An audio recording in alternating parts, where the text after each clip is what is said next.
Hola amigos, my name is Senora Wolf and I am your child's Spanish 3 teacher. We are off to a great start and let me just get started. I'm sharing my PowerPoint with you. Let me get in the present mode. Hold on 1 second. So welcome back to 2021, raring to go. So who am I? So I am a mother, a wife, I own a dog. I have 4 boys. I am from Lacey. So my teaching experience, I started out my teaching career at Southern Regional High School, worked there, and then I took some time off to have kids. And then I went to teach at Pigwagon. I taught little kidlings Spanish, and then I taught in the elementary schools in Lacey. And now I am here at OCBTS.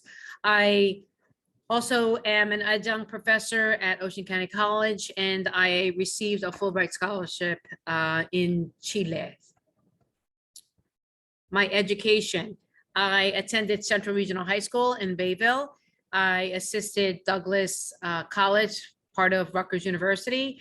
I had a double major of education and Spanish. I later on went to receive my master's. I lived in Spain, and that was an unbelievable experience at Middlebury College.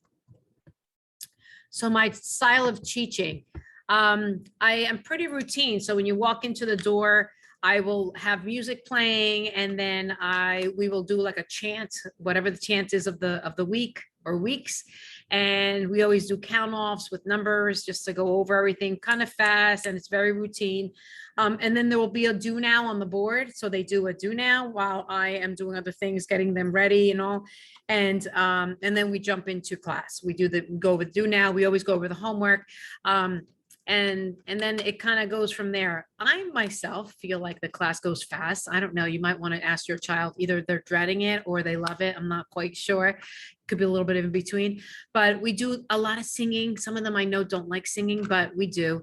And everything is communicated through Google Classroom. So I always say, and I had a couple students who were out already, and they did the homework the night of. So they, of course, if you're absent, you are allowed an extra day.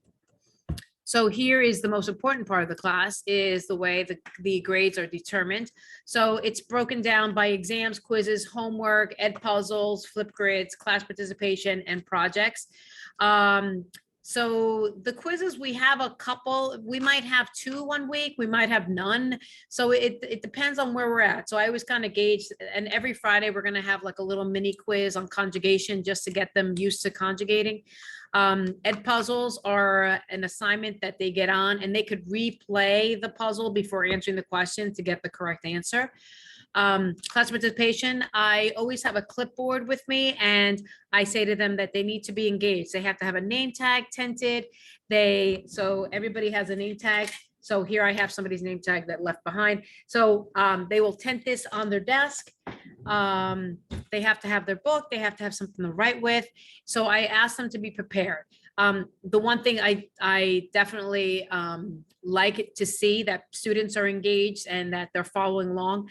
And if they're not following along, so what I do is I give everyone 100 to start with. And then if, let's say, they forgot their book, they forgot their name tag, they forgot something, you get points taken off.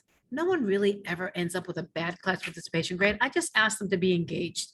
Projects, we'll be doing a couple of those, and usually in the form of PowerPoint or a poster or something.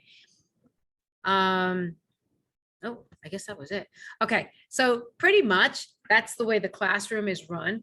But just to give you an idea of what the students see every day. So here's my classroom. I don't know if you could see that. I'm just going to show you a glance around the room.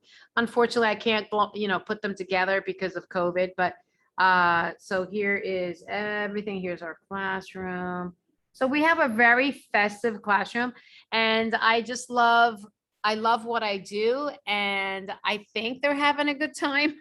I hope so. You might want to ask your child, but it's going to be a great year.